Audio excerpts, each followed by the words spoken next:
Ay, isa pong magandang araw mga ka-DDS. Balik na naman tayo rito sa pagbablog na wala nang katapusang issue sa Pilipinas.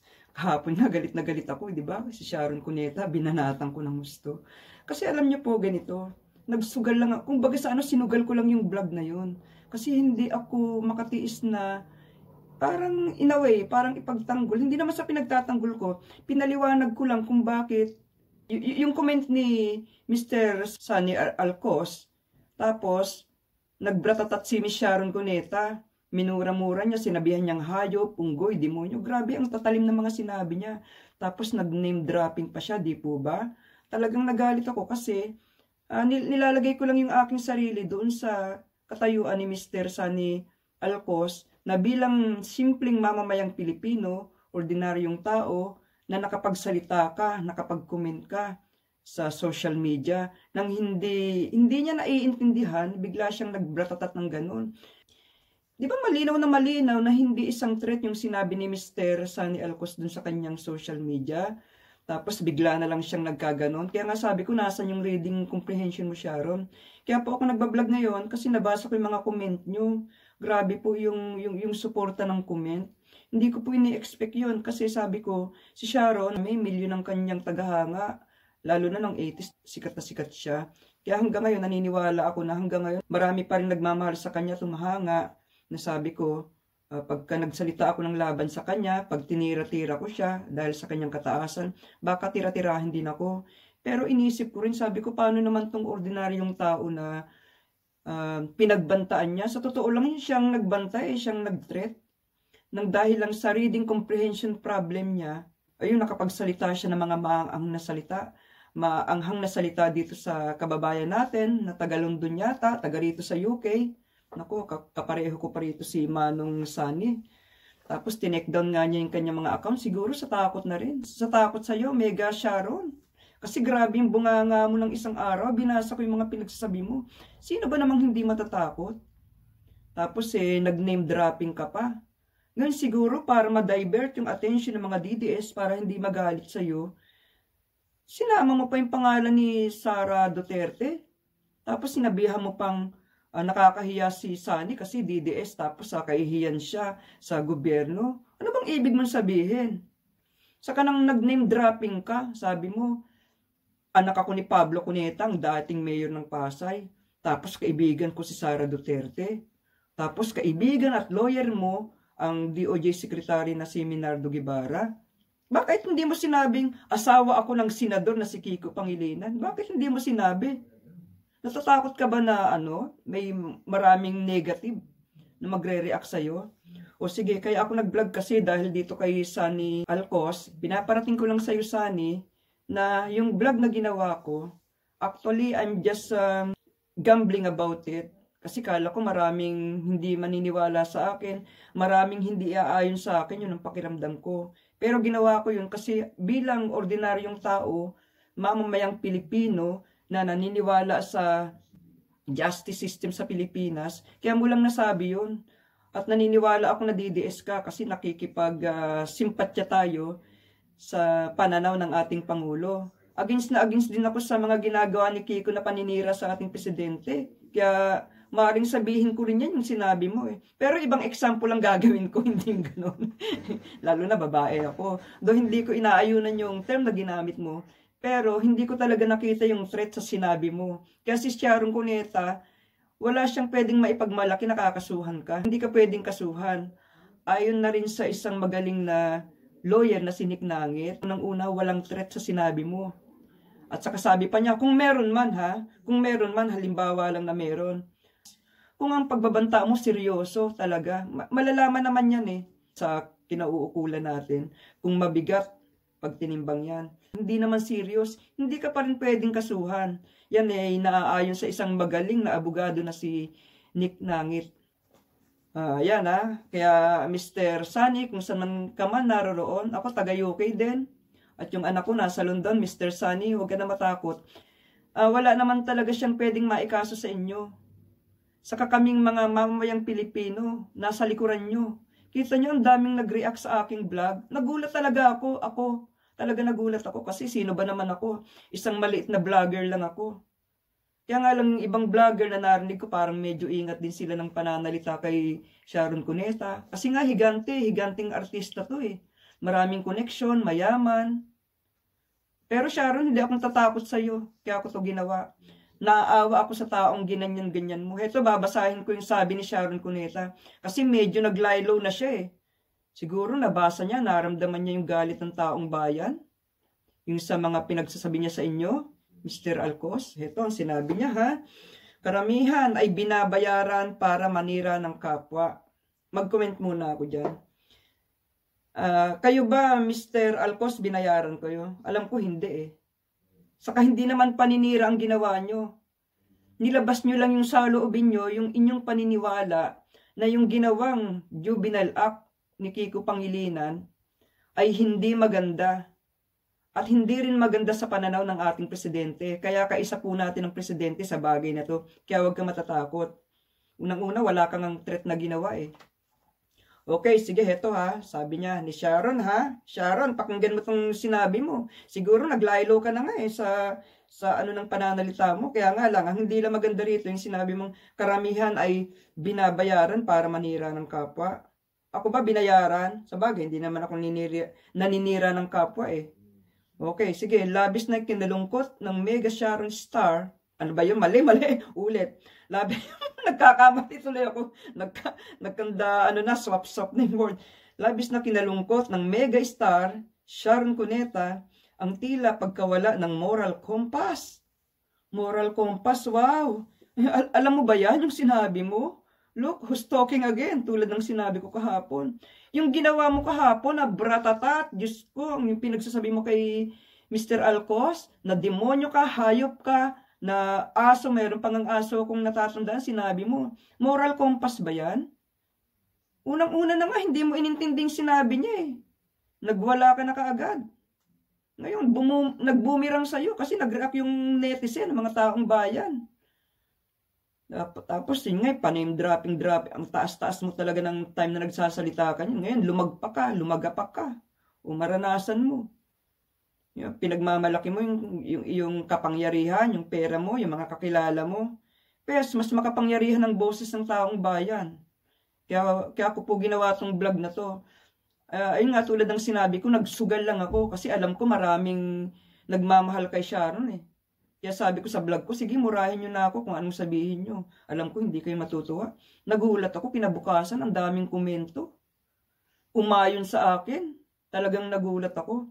Kaya ngayon, heto sa'yo, para sa'yo to Mr. Sunny Alcos, kaya ako nag-vlog. Saka ito, tuloy yung basa ko sa sinabi ni Megalomaniac na to. Saan ba galing Megalomaniac? Kasi napanood ko yung isang sikat na vlogger na si Maharlika, na ano tuloy yung dila ko. Okay naman, ano ba meaning ng Megalomaniac? Alam ko, mega. Yun lang, yung Lomaniac, ewan ko. Sige, bahala na kayo. Okay. Sabi niya, bilang ano raw, sabi ni Sharon, tila pagkawala ng moral compass. Okay, ano ba yung ginawa mo ng isang araw? May moral compass ba yon? Tapos yung anak mo na paepal ng paepal. Kung ayaw mong masaktan, mapagsabihan yung anak mo, lumugar siya. Kung meron man siyang sasabihin sa social media, kailangan maganda, yung may katotohanan. Kaya siguro binaba siya unang-una, maraming hindi naniniwala sa kanya eh. Saka naaasar sa pinagsasabi niya. Yun lang yun. May tawag dun eh. Yung sabi nga, in every action, there is equal and opposite reaction. Tulad ko. Alam ko kasi tama yung sasabihin ko. Tama yung mga ipaparating kong mensahe sa mga kababayan ko. At the back of my mind, sabi ko, sikat na personalidad to si Sharon, baka mura-murahin din ako ng mga tagahanga niya, na at the same time, mga DDS. Nagsugal ako, sige sinabi ko. Ngayon yung mga nakabasa, siguro napansin nila na I'm on the right side. Kaya ako sinabi yun. Puro positive comment. Karamihan kung meron man, 1% yung mga negative comment. 1% lang po. Kaya salamat po sa mga nag-comment, sa mga nakiayon sa atin. O baka nakikisimpatya din kayo kay Mr. Alcos na wala naman talagang threat sa sinabi niya. Kasi siya po ay kasama rin natin, kabilang sa mga ordinaryong tao na walang kalaban-laban kung nagtatapak-tapakan ng mga ganitong mayayaman na merong connection sa gobyerno. Huwag po tayong papatalo. Mas makapangyarihan po ang boses ng taong bayan. Yan po ang dapat yung tatandaan. Okay po. Sige, diretso basa. Kay tatapang na nating magbitiw nang di lang masakit kundi hindi malunok ng mga salita na parang hindi na raw tayo magkakababayan. Oh, Sharon, who's talking again? Ayan ba dahil sa mga salitang naririnig mo, yung mga minumura yung asawa mo? Kung tutuusin nga yung asawa mo, Paul na sa amin kasi yung panggagago niya sa ating presidente. Kaya yan, nararapat lang na merong co-equal action sa mga sinabi niya. Saka dapat yung malaman, tulad ko, nagbablog ako, hinahanda ko na yung sarili ko, kung mura-murahin ako, kung merong hindi magkagusto sa sinabi ko, kung ano-ano sabihin sa akin, hinahanda ko na. Kung ayaw mong masaktan ng anak mo, huwag rin siyang isipin din niya kung ano yung mga nararapat niyang sabihin. Tulad ko, nag-vlog ako last time. Caption lang yun pero magandang nilalaman ng aking vlog. Yung caption ko, negatibong dating sa mga DDS. Puro murang inabot ko ron. Pero inaccept ko yun kasi nagbablog ako, nasa social media ako.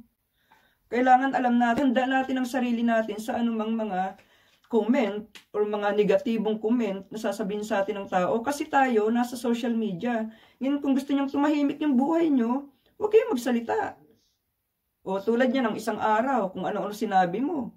O di inulan ka ng mga pangbabas ng mga netizen at umayon sila sa akin. At hindi lang ako, marami pang vlogger na nagsalita against sa mga sinabi, nayabangan sa sobrang kataasan mo.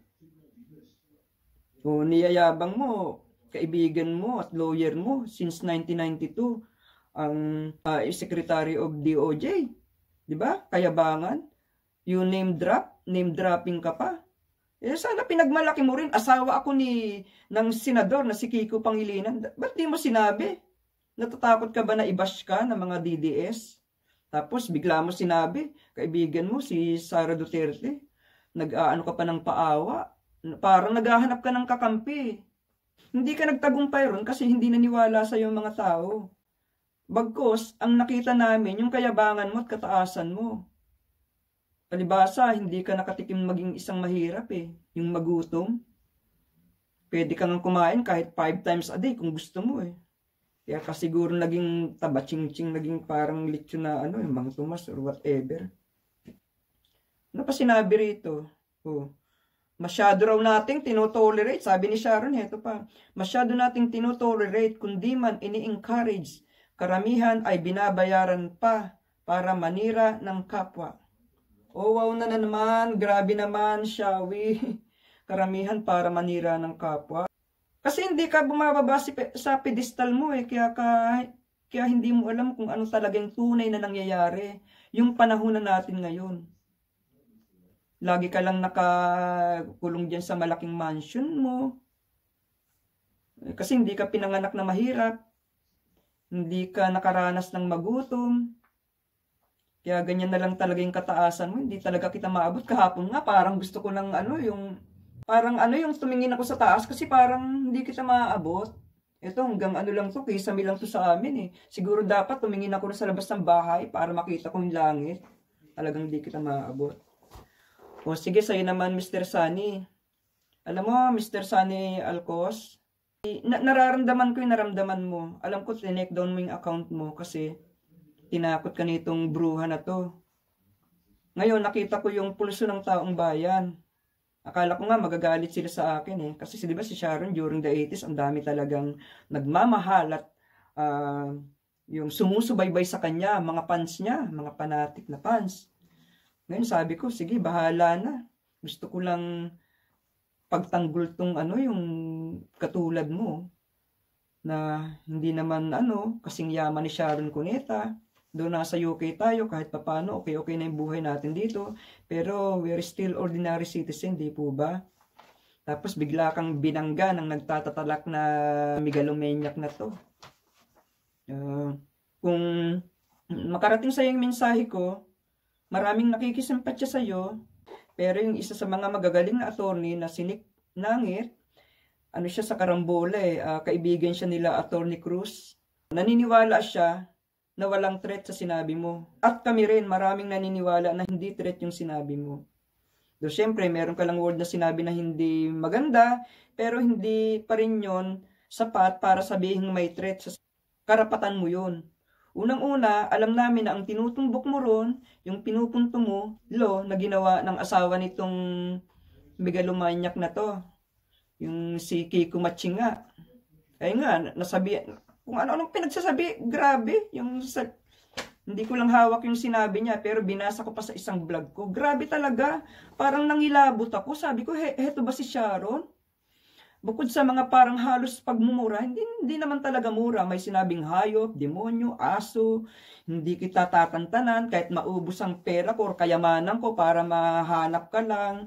Ano pa ba? Hindi ko natandaan yung ibang word, pero matatalas, grabe. Sabi ko, heto ba yung isang Sharon Cuneta na parang dinodiyos ng mga kabataan ng panahon niya? Tapos marinig mo bigla ganito, nang dahil lang sa isang comment na wala namang, kung i-weigh mo talaga, wala naman talaga. Mas, alam mo, Miss Sharon Cuneta, ikaw pa nga yung sinabihin mo pang rapist to si Mr. Alcos, paano mo napatunayan? Dahil lang ginamit niyang salita ron, panggagahasa, tapos sasabihin mo ng rapist. Hindi mo ba binasa, sabi niya, Iha, magpasalamat ka. Iha, magpasalamat ka kung 12 years old lang ako. Yun palang maliwanag na hindi niya gagawin at hindi niya kayang gawin ang isang bagay na na-mention niya ron, yung pangre-rape na. I-Englishin ko na lang kasing gahasa, masyadong pangre-rape. Ang linaw-linaw. Pagkakaalam ko rito, merong nag-ano sa kanya, hindi niya binasa, or ewan ko kung binasa man niya, nabuang lang siya kasi nabasa yung salitang panggahasa, tapos sinampol yung anak niya. Kung ayaw mong masaktan siya sa mga pinagsasabi niya, sabihan mo siya, wag na siyang magpa-epal sa social media. Tulad ko, nagsa-social media ako, pero maraming taong umaayon sa sinasabi ko, 1% lang kung meron ng hindi. Kasi maayos kong pinag-iisipan kung ano yung mga sinasabi ko. Ngayon, mag-isip na yung anak mo kung maraming kumukontra sa kanya at maraming nabibwisit every time na ibubuka niya ang kanyang bunganga dun sa social media. Na hindi naman kinagigiliwan ng mga tao. Bakit? Kasi kontra siya ng kontra sa Pangulo. Alam naman po natin na ang Pangulo talagang ginagawa ang lahat para maayos magkaroon ng tunay na pagbabago sa Pilipinas. Tapos yung asawa mo, isa rin sa mga dahilan, isa sa mga hindrance kung bakit hindi makausad-usad ang pagbabago sa Pilipinas. Makailang beses sinabi ni President Duterte, even before he became president, sa kanyang mga rally, na yung juvenile act na ginawa ng asawa mo, isa sa mga nakapagpalala kung bakit dumami ang kriminal na kabataan. Ginamit ng mga sindikato ang 15 years old pababa para magtagumpay ang kanilang may itim na krimen sa Pilipinas. Kasi ang mga batang tong ginagawa nilang carrier ng droga, pag nahuli ng pulis, 15 years old kakawalan. Kasi wala silang accountability sa crime. Kung marami nang nawasak ang buhay dahil sa drugs na yan. Nang dahil sa simpleng batas na ginawa, inoto ng asawa mo, marami ang napariwarang buhay. Ayan pong ibig puntuhin ni Mr. Sunny Alcos.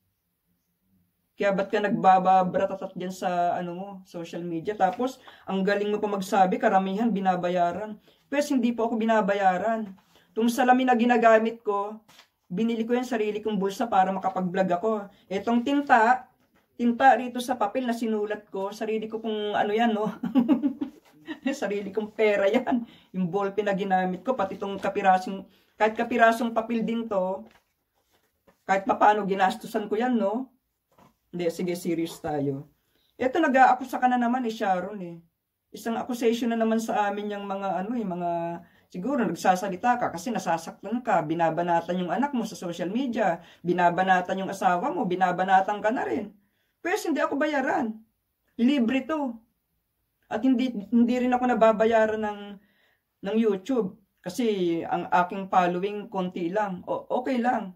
Basta maihayag ko yung sarili ko, yung aking paniniwala. At naniniwala ako sa pinaglalaban ng ating presidente. Kaya tayo mga ka-DDS, kung di pa po kayo nag-subscribe, subscribe na sa aking, biglang umiti, no? Subscribe na sa aking subscribe button. Seriously po. Kasi naka 20 minutes na rin pala ako dito sa aking mga bratatat ko. Pasensya na po kayo Acceptin ko pa rin kung ano man yung mga negatibong komento. Kasi tulad ng sinabi ko sa isang vlog, marami pa rin mga sharon yan, kung hindi maayon sa akin, di okay lang. Pero pagka sumobra naman yung iyong pagbabasa sa akin, tatanggalin ko na lang kayo, hindi ko na kayo papatulan. Dapat ganun ni Sharon, wag mo na lang patulan. Kasi total naman, nagkamali naman talaga yung asawa mo eh. Mali naman talaga siya eh. Hindi lang mali, binabastos talaga niya yung Pangulo natin. At isa siya sa mga nagiging hindrance kung bakit hindi makamove yung ating bansa sa pagbabago na gusto ng ating presidente. Diba? Kung kaibigan ka ni Sara Duterte, kailangan payuhan mo yung anak mo at asawa mo na lumagay sa tama. O sige mga kadides, talagang tatapusin ko na yung aking vlog. Kung di pa po kayo nag-subscribe, aking subscribe button, pindutin na yan. Marami pong salamat at isa pong magandang araw.